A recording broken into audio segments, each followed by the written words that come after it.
সেইকাৰণে তোমাৰো দুখ মোৰো দুখ আচ্ছা আমাৰ এই দুখবিলাক আঁতৰ কৰিবৰ কাৰণে আমি কি কৰিব লাগিব এইটো যুৱ প্ৰশ্ন আছিল ইয়াৰ আগতে এইবোৰ হৈ গৈছে মাতৃ পুৰুষীৰ জাগাত যদি অন্য কোনোবা মহিলা হলহেঁতেন কঁকালত গাঁঠি মাৰি মাছ কবালে খেতি কৰিব কোনে তাৰ পুৰুষী মোৰ চৰিত্ৰ বোলে বহিব দেনা তাতে এখন চুলিয়া চুলি লাগে মহস্ত থাকে হয়নে কিন্তু শুনিকে এই কৰ্ম কৰা নাই শুনিকে পুত্ৰৰ এই অৱস্থাৰ কথা শুনি তেওঁ যুৱক এটা পৰামৰ্শ দিছিল চাব মনত ৰাখিব এগৰাকী মাতৃ জগতৰ শ্ৰেষ্ঠ গুৰু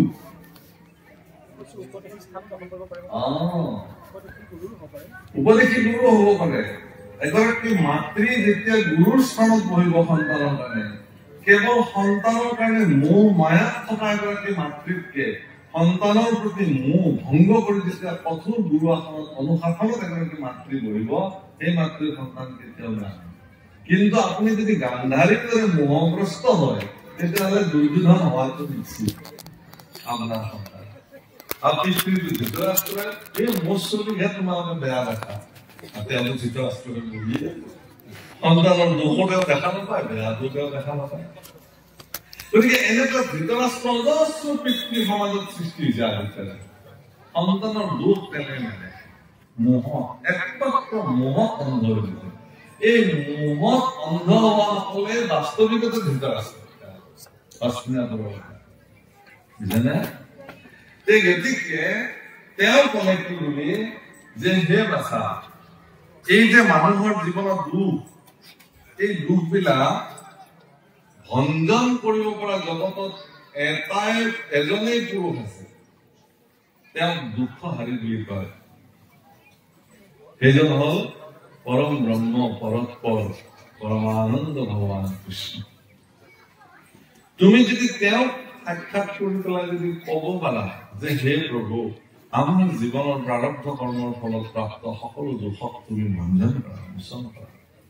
আৰু তেওঁ যদি এবাৰ আমাৰ দুখখিনি ভঞ্জন কৰি দিয়ে তেতিয়াহ'লে আমি পৰমানন্দ সুখত বুলি নাযাম বাছা তুমি এই কাম কৰিব পাৰা বাছ মাতৃৰ এই আমোঘ বাণী শিৰত তুলি লৈ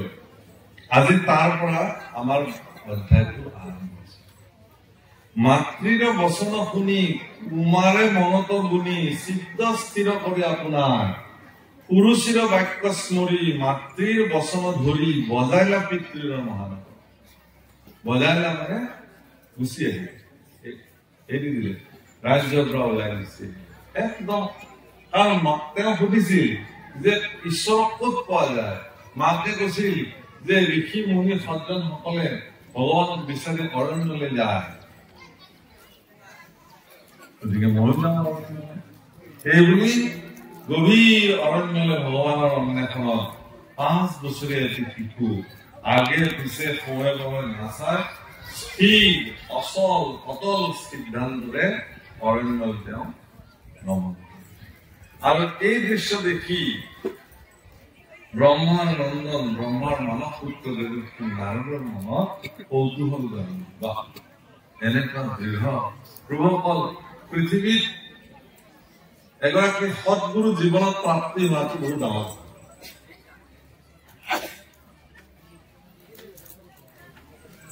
দেৱৰ্ষী নাৰদ অনেকজন মহান পুৰুষৰ সৎগুৰু নাম অঞ্জনীয় গুৰু মই মোৰ নাম অঞ্জনীয় গুৰু যাৰ পৰা মই নাম প্ৰাপ্তি হৈছিলো আপোনালোকৰ ওচৰতে থাকে ওদালগুৰিত শ্ৰীযুত গোপাল কৃষ্ণ ওজা তেখেতৰ শ্ৰীচৰণত মই সদায় কৌতুকী প্ৰদান কৰিম কাৰণ তেওঁ মোক নাম ধন প্ৰদান কৰিছে গতিকে যিজন সাত্বিক পুৰুষে আপোনাৰ জীৱনত নাম ধন প্ৰদান কৰে সেই নাম ধনে আপোনাৰ জ্ঞান চক্ষু মোহনাই দিয়ে গতিকে দেৱৰ্ষী নাৰদে কিমান ব্যক্তিৰ জীৱনত নাম ধন প্ৰদান কৰি তেওঁলোকক নাম যদি মুকলি কৰিছে তাৰ কোনো হিচাপ নাই আৰু আজিও ধ্ৰুৱৰ এনেকুৱা দৃঢ় মন দেখি দেৱৰ্ষী নাৰদ তেওঁৰ সন্মুখত আহি উপস্থিত আৰু দেৱৰখিনি নাৰদক দেখা লগে ধ্ৰুৱই তেওঁৰ চৰণত পৰি প্ৰণিপাত জনাইছে। জানুসিৰে মানে আঁঠু কাটি, দণ্ডবত নহয়, আঁঠু কাটি প্ৰণাম।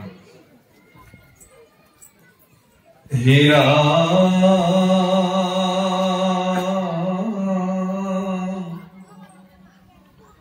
পাছে মনে বিমৰিখি ধ্ৰুবক বুলন্তৰিখি কোনা কিপু বসনয়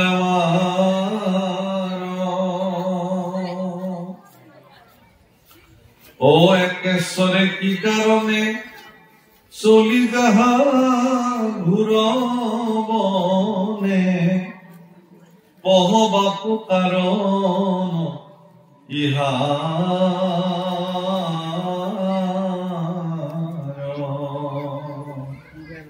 দেৱকী নাৰদে সুধিছে, কোৱাচোন বাৰু কিনো তুমি পৱনলৈ যোৱা,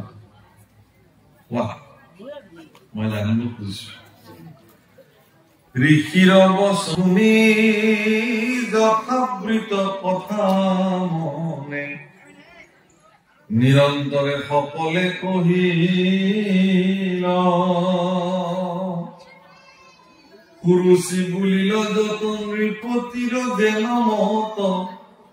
মাৱে যেন উপদেশ দিল। সকলো কথা বিৱৰি দিল। কুৰুচে তেওঁ কি বুলি কলে, ৰজা উত্তানপাদৰ ব্যৱহাৰ কি, ৰজা উত্তানপাদৰ ব্যৱহাৰ কি আছিল যে মহাৰাজ উত্তানপাদৰ নাম শুনিলেই বৰ বৰ বীৰসকল ৰণাঙ্গন এৰি পলায়ন কৰিছিল। তেনেকুৱা এগৰাকী বীৰ পুৰুষে কিন্তু এগৰাকী পত্নীৰ ভয়তে ৰাজসিংহাসনত বহি আছিল। সেইটোৱে বহুত আচৰিত। যিজন ৰজাৰ ধনুৰ টংকাৰত বৰ বৰ বীৰ বিলাক মূৰ্ছিত হৈ গৈছিল, মানে যুদ্ধই কৰিব নোৱাৰে, ধনুৰ টংকাৰ দিলেই মূৰ্ছিত হৈ গৈছিল। তেনেকুৱা এগৰাকী পৰাক্ৰমী বাহুবলী মানে ৰজা উত্তানপাদ, আৰু যিজনে কুৰুচিৰ ভয়তে তাতে ৰাজসিংহাসনত পেপুৱা লাগি বহি আছে, এষাৰো মাতিব নোৱাৰে যে ৰবা তুমি কিয় এনেকে কবা, ইও মোৰ সন্তান আহিবলৈ দিয়া। সমগ্ৰ সভাসদে দৃশ্য চাই আছে, আৰে মহাৰাজেতো একো নকয়, আৰু ইমান কথা কুৰুচিয়ে কৈছে ভাবি বাৰু যেই নহওক তেওঁ সকলো কথা বৰ্ণন কৰিছে। তেওঁ সকলো কথা বৰ্ণন কৰিছে দেৱকী নাৰদৰ।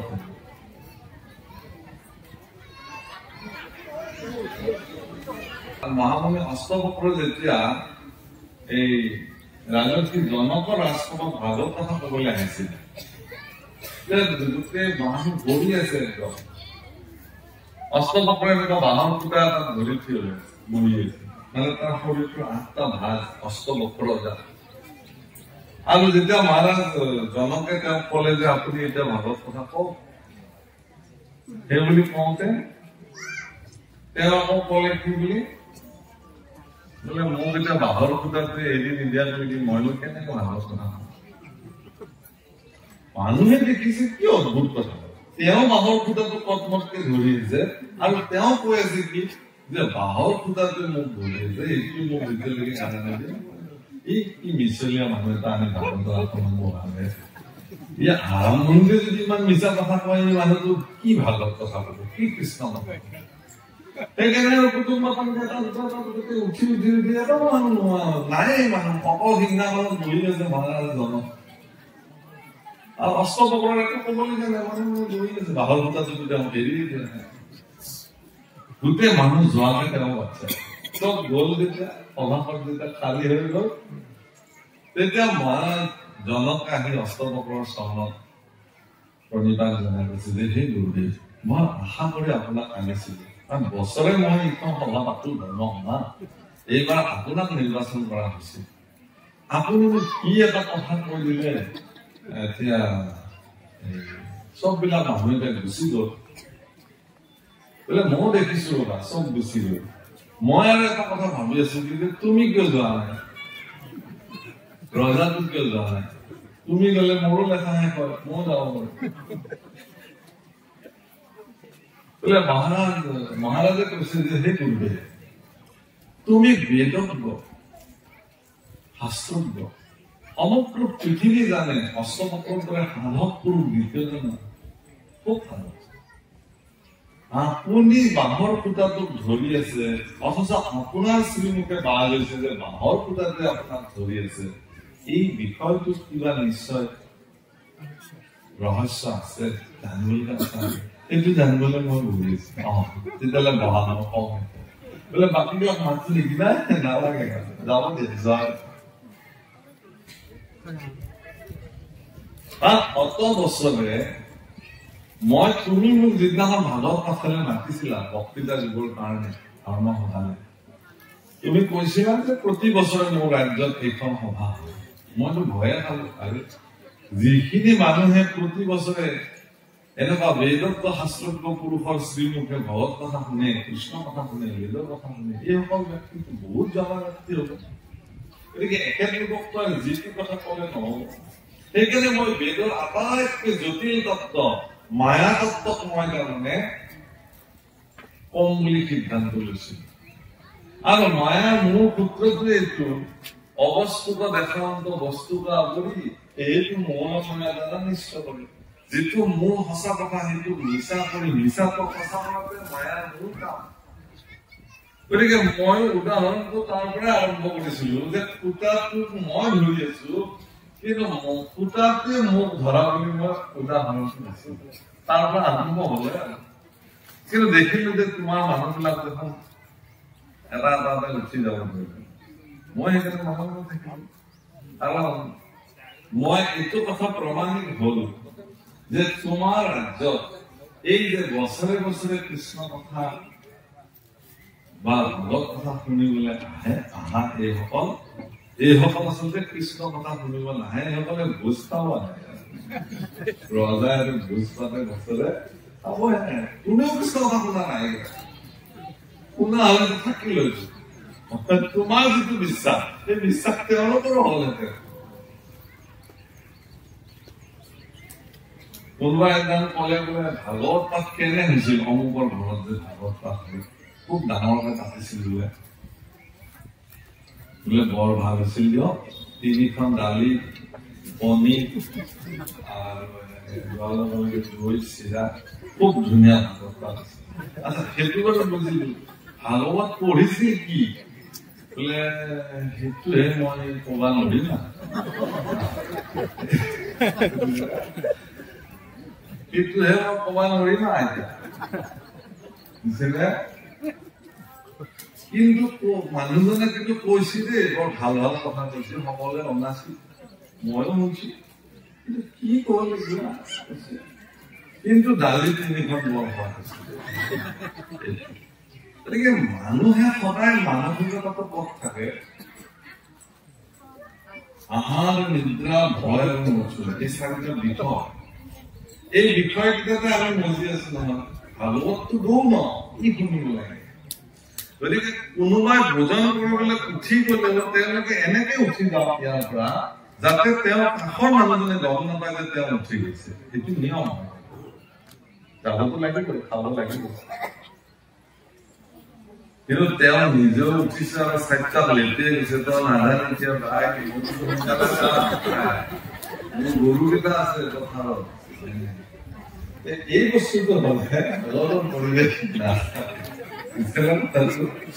গতিকে আপোনাৰ যদি ভোক লাগিছে আপুনি উঠি ধুনীয়াকে ভোজন গতিকে এই পৰিৱেশটো সৃষ্টি হলে আমি ইমান কষ্ট কৰি আহি পুৰণা হাজৰিকাই ইমান সময় নষ্ট কৰি আহিছে সাৰ্থক মই সেইকাৰণে তাৰ কাৰণে যদি কিবা বেয়া পায় আপোনালোকে মাৰ্জনা কৰক যি নহওক এই কথাখিনি ধ্ৰুৱই দেৱঋষি নাৰদক বৰ্ণন কৰিলে তেওঁ মাতৃ তেওঁক কি উপদেশ দিলে মাতৃৰ উপদেশ মৰ্মে তেওঁ কলৈকে আহিছে ইত্যাদি সকলো কথা তেওঁ বৰ্ণন হীৰা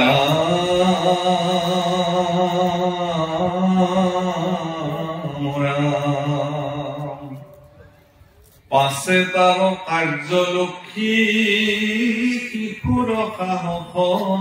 দেখি পৰম বিস্ময় মুনিবৰ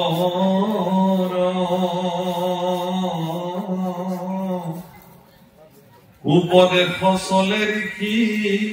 তত্ত্ব উপদেশ কহি ধ্ৰুৱ কহি শান্ত পূৰ্বাপৰ ৰাম শুন শুন শিশু তই উপদেশ কহো মই যথাবৃত শাস্ত্ৰ ব্যৱহাৰ যিকালৰ যেন কৰ্ম সিকালৰ যেন ধৰ্ম যিকালৰ যেন অধিকাৰ হেৰা সম্প্ৰতি কুহুৰ বাপ তপুবনে চলি যাক যোগ হেননে দেখো আমি মোৰ বাক্য শুনব এৰ সবে মনতাপ উলতি গৃহ হে বাছা প্ৰত্যেক মানুহৰে যি কামত যি কাম কৰিব লাগে সেই কাল অনুযায়ী কৰিব লাগে তোমাৰ এইটো বয়সত এতিয়া উমলি যাম বুলি খেলা হয় পৰম তপস্যা সাধন কৰাৰ কঠোৰ ব্ৰত পালন কৰাৰ বয়স তোমাৰ হোৱা নাই গতিকে তুমি যদি এইটো ভাবিছা মই কিন্তু ইয়াৰ উচিত হিচাপ দেখা নাই তুমি অৰণ্যত গৈ কঠোৰ ব্ৰত সাধনা কৰিব তুমি নোৱাৰিবা তোমাৰ বয়স হোৱা নাই গতিকে যি হৈছে হৈছে যোনে যি কৈছে তুমি ঘৰৰ ল'ৰা ঘৰলৈকে হেৰা শিশু সংগে কৰিলিলা কন্দু কবলতি মাহিলা খেলি বুজি থাক নিজ ঘৰ তই শিশু আতিশয় যি কি যেন কিবা মান একদম শাস্ত্ৰৰ ভিত্তিত যুক্তিৰে নালাগে যোৱা তুমি এতিয়া তোমাৰ লগৰ বিলাকৰ লগত গৈ শিশু লীলা কৰা ৰংগে খেলা ধূলা কৰা তোমাৰ এই বয়সত কি মান অপমানৰ কথা আহে কোনোবাই তোমাৰ কিবা কলেই যেনিবা তোমাৰ বেমাতৃ পুৰুষে তোমাক অপমান কৰিলে তাত তোমাৰ কি ইমান আত্মা আঘাত লাগিবলগীয়া হয় ইমান তোমাৰ এনেকুৱা বয়স হোৱা নাই নহয় গতিকে তুমি হে ৰাম তই শিশু আতিশয় যি কি যেন কৃষ্ণ আর যদি মানো অপমানে সুখ দুখ মানা মনে সিও নিজ অজ্ঞানীর কর্ম আর শুভা শুভ কর্ম ফলে সুখ দুখ দুয়ো মিলে সমস্তে প্ৰাণীৰ ধৰ্ম এইবিলাক অজ্ঞানী বিলাকেহে মান অপমান সুখ দুখ এইবিলাক বিচাৰ কৰে জ্ঞানীসকলে বিচাৰ নকৰে জ্ঞানীসকল আত্মঅভিমানী ভকতসকল আত্মঅভিমানী নহয় ভকতসকল ভগৱানক সমৰ্পিত গতিকে তেওঁলোকৰ আত্মঅভিমানৰ প্ৰয়োজন নাই আমি যে শৰণ লওঁ প্ৰভুসকল এই শৰণৰ যিটো ধাৰা জ্যোতি ধাৰা যাক আমি আশ্ৰয় ল'ব লাগিব এইটোক সংস্কৃতত ধৃতি বোলে ধাৰণ কৰা গ্ৰহণ কৰা এইটো দুই প্ৰকাৰৰ আছে এক হল বানৰী ধৃতি আৰু এক প্ৰকাৰ হল মাৰ্জাৰী ধৃতি সংস্কৃত বানৰী ধৃতি আৰু মাৰ্জাৰী ধৃতি মানে বান্দৰৰ পোৱালী বিলাকে বা মাকক যেনেকে ধৰি থাকে তাৰপিছত মাকে এডাল গছৰ পৰা এডাল গছত জাপ মাৰিব ইখন ছাতৰ পৰা এখন ছাতলৈ জাপ মাৰিব জোপে জোপে গৈ থাকে নহয় আৰু পোৱালীটোৱে কি কৰে যিমান পাৰে সিমান পথমতকে মাকক ধৰি থাকে আৰু মাকে জপে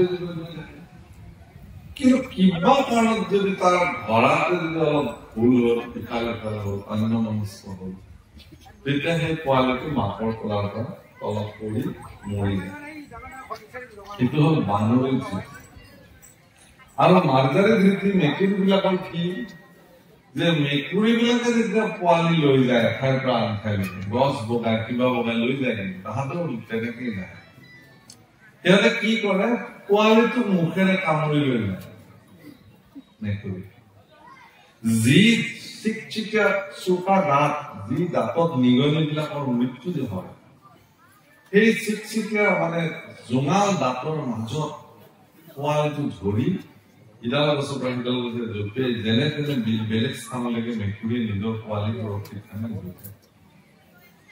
আৰু সেই চোকা দাঁতৰ মাজত পোৱালিটো ধুনীয়াকৈ টোপনি কৰি থাকে তাৰ নোম এডালো হানি এইটো মাৰ্জাৰী ধৃতি অৰ্থাৎ জ্ঞানীবিলাকে তেওঁলোকৰ জ্ঞানৰ মাধ্যমেৰে ভগৱানক ধৰে তেওঁলোকে কিন্তু ভক্তবিলাকে ভগৱানৰ ওচৰত সমৰ্পিত হৈ যায় ভগৱানেহে তেওঁলোকক ধৰি ৰাখে আজিলৈকে মেকুৰীৰ মুখৰ পৰা পোৱালি ওলাই পৰি মৰাৰ কোনো উদাহৰণ আপুনি নাই কাৰণ সেইটো মাকে ধৰি দিব ভগৱান ভক্ত দক্ষ কোনোবাই যদি ভক্তি ভাৱনাৰে ভগৱানৰ ওচৰত সমৰ্পিত হৈ যায় ভগৱানে তেওঁক যদি এবাৰ লৈ ললে সামৰি তেতিয়া তেওঁ নিজৰ কথা ধৰিবলৈ নহয় কিন্তু জ্ঞানীসকলে ভগৱানক ধৰে আৰু সেই ধৰোতে যদি তেওঁলোকৰ অলপ ইফালে লৈ যায় তেতিয়া মাকে নিশ্চিত কৰি দিয়ে সেইকাৰণে শাস্ত্ৰত ভক্তি মানুহলোকে শ্ৰেষ্ঠত্ব প্ৰতিপন্ন কৰিছে সেইকাৰণে আপুনি চব বাদ দি পেলাই ভগৱন্ত পুৰুষৰ দুখানে ভগৱানৰ নিজকে সমৰ্পিত কৰক কায়ৰ মনোবাক্যে সুদৃঢ় বিশ্বাসে একান্ত ভাৱে আপুনি ভগৱানৰ ওচৰত সমৰ্পিত ভগৱানে আপোনাক সামৰি লয়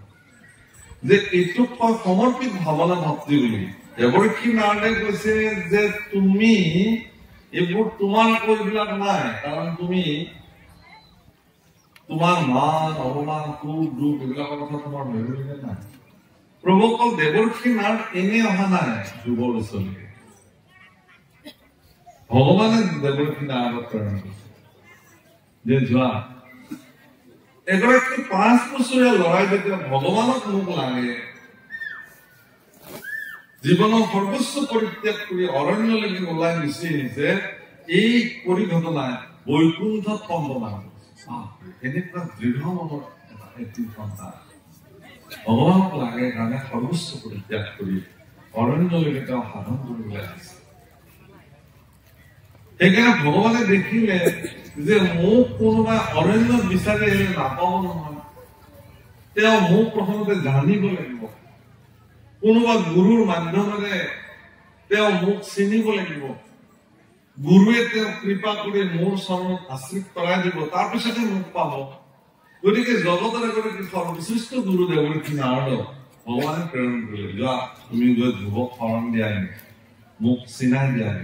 আমাকো চিনাই গুৰু কৃপা হয় একাদশ স্কন্ধত কৈছে যে মোক যিজনে চিনাই দিব পাৰে তেওঁই সৰ্বশ্ৰেষ্ঠ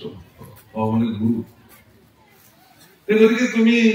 যোৱা আৰু তেওঁক তুমি শৰণ দিয়া আচ্ছা দেৱৰ্ষি নাৰদে ভগৱানৰ আজ্ঞা লৈ আহিছে ধ্ৰুৱক শৰণ দিবৰ কাৰণে তেওঁ গুৰু হৈ আহিছে ঈশ্বৰৰ আজ্ঞা এতিয়া সেইটো কাম যদি মোক ক'লে যে যোৱা তুমি গৈ ধ্ৰুৱক শৰণ দিয়া মইতো গৈ ক'লো যে ধ্ৰুৱ তোমাক মোক ভগৱানে শৰণ দিবলৈ কৈছে তুমি এতিয়া বহা মই তোমাক শৰণ দিম আমাৰ আজিকালি এইটোৱে হৈছে ধৰি বান্ধি কেৱল শৰণ দিয়া বোলে শৰণ ল বোলে কি হব শৰণ ল এই পিছত গম পাব আগে বোলে মই শৰণ সম্পৰ্কে নাজানোৱে বোলে নালাগে জানিব আপুনি লৈ থৈ দিয়ক সেইখিনি তেওঁ আহি লয় আৰু থৈ দিয়ে সুধিলে এনেকে কব আপুনি শৰণ লৈছে মোৰ লৈ থোৱা আছে ইমান সহজে মই লৈ থৈ দিছো হয় ক'ৰবাত থৈছে তেওঁলোকে জীৱনত তেওঁ সেইটো প্ৰয়োগ কৰা নাই দৰকাৰ নাই কোনোবাই জোৰ কৰিছিল আহি তেওঁলৈ থৈ দিছে আৰু বাছ কথা বোলে মোৰ লৈ থোৱা আছে কি ধুনীয়াকে ৰব আপুনি যে তাতে যাব ওলাইছে খৰণ লৈ থোৱা মোৰ লৈ থোৱা আছে চিন্তা গুৰু বাক্য সোধক তেওঁৰ এটাও মনত নাই দুৰ্ভাগ্যজনক কথাটি কোনে খৰণ দিছিল আপোনাক বুলি সুধিলে কওক কোনে দিছিল ৰব মোৰ নামটো মনত নাই আৰু তাৰমানে কি গুৰুদেৱ ভগৱান মই আজি যেনেকে কৈছো যে মোক নাম বস্তু প্ৰদান কৰিছিল বালকৃষ্ণ মই প্ৰাণক স্মৰণ কৰো ভগৱানক স্মৰণ কৰাৰ আগতেও মই তেওঁক স্মৰণ কৰো প্ৰথম মই তেওঁক স্মৰণ কৰো কাৰণ তেওঁ মোৰ গুৰু তেওঁ মোক মোৰ মাৰ্গ দেখুৱাইছে নামৰ মাৰ্গ তেওঁক মই স্মৰণ কৰো প্ৰত্যেকজন ব্যক্তিয়ে নিজৰ গুৰুক প্ৰথমে স্মৰণ কৰিব এনে কি নাম জপৰ শ্ৰেষ্ঠ মহিমা দেখুৱাই প্ৰথম গুৰু ঘৰত নাম থব লাগিব তাৰপিছতে গোবিন্দ ঘৰত নাম থব গুৰুৰ প্ৰতি যিটো গুৰুত্ব থাকিবই লাগিব চবে গুৰুসকল ঈশ্বৰৰ আজ্ঞামতে পৃথিৱীত আহে গুৰুৱে যদি কাৰোবাক কৈছে যে তুমি এইটো মাৰ্গেৰে যোৱা তেওঁলোকে দেখে যে মোক গুৰুৱে কিয় কলে এইটো মাৰ্গেৰে যাবৰ কাৰণে এইটো দেখোন ভয়ংকৰ হব তথাপিও আপুনি যাওক কাৰণ গুৰুৰ কৈছে তেওঁ জানেতো আপোনাক সেই মাৰ্গটো কিয় ল'বলৈ কৈছে গতিকে গুৰুৰ প্ৰতি যিটো দৃঢ়তা গুৰুৰ প্ৰতি যিটো স্থিতপ্ৰজ্ঞতা এইটো যদি ব্যক্তিৰ সৃষ্টি নহয় তেতিয়াহ'লে তেওঁ গুৰু ভজি লাভ নাই সেইকাৰণে দেৱৰ্ষি নাৰদে যদি আমি কোৱাৰ নিচিনাকে যদি তৎক্ষণাত আহি ধ্ৰুৱক শৰণ দিলেহেঁতেন তেতিয়াহ'লে ধ্ৰুৱৰ গুৰুৰ গুৰুত্বটো নাথাকে সেইকাৰণে ধ্ৰুৱ শৰণৰ যোগ্য হয়নে নহয় বা যদি নহয়ও তেওঁ কেনেবাকে শৰণ লোৱাৰ যোগ্যতা প্ৰাপ্তি হোৱা নাই তেতিয়াহ'লে সেই অৱস্থাটোলৈকে দেৱৰ্ষি নাৰদে তেওঁ লৈ যাব অৰ্থাৎ এজন গুৰুৰ এইটো প্ৰথম আৰু প্ৰধান দায়িত্ব যে তেওঁৰ ওচৰত আশ্ৰয় লবলৈ অহা শৰণ লবলৈ অহা ব্যক্তিজন সেই অৱস্থালৈ যাব পৰাৰ অৱস্থাত তেওঁ আছে নে নাই সেইটো তেওঁৰ অন্তঃদৃষ্টিৰে তেওঁ তাক ধৰিব পাৰিব যে আপুনি এতিয়া যোগ্য হৈছে আপুনি লওক আৰু নাই আপোনাৰ এতিয়াও হোৱা উপদেশৰ পিছত আপুনি শৰণ ল'ব নালাগে বুলি কোৱা উদাহৰণ গুৰু এনেকুৱা গুৰু আছে নে নাই নাই আপুনি ল'ব নালাগে উপদেশখিনি শুনিলে এইমতে আৰু 2 বছৰ আপুনি থাককচোন তাৰপিছত মই আপোনাক শৰণ দিম এনেকুৱা কোৱা গুৰুৰ জগত সেইটো গতিকে দেৱৰ্ষি নাৰদে প্ৰথমতে পৰীক্ষা কৰিছে ধ্ৰুৱক যে নালাগে তোমাৰনো কি মান অপমানৰ কথা আছে তোমাৰনো কি তোমাৰতো এতিয়া খেলাৰ বয়স যি দেৱৰ্ষি নাৰদে প্ৰহ্লাদক উপদেশ দিছিল যে তুমি কুমাৰ কালৰ পৰা ভাগৱত ধৰ্ম ধৰিব লাগিব সেই দেৱৰ্ষি নাৰদে আকৌ উল্টাকে ধ্ৰুৱক কৈ আছে যে তোমাৰ এইটো ঈশ্বৰ সেৱা সাধনাৰ বয়স নহয় খেলাৰ বয়স তুমি মই মান অপমান পিছত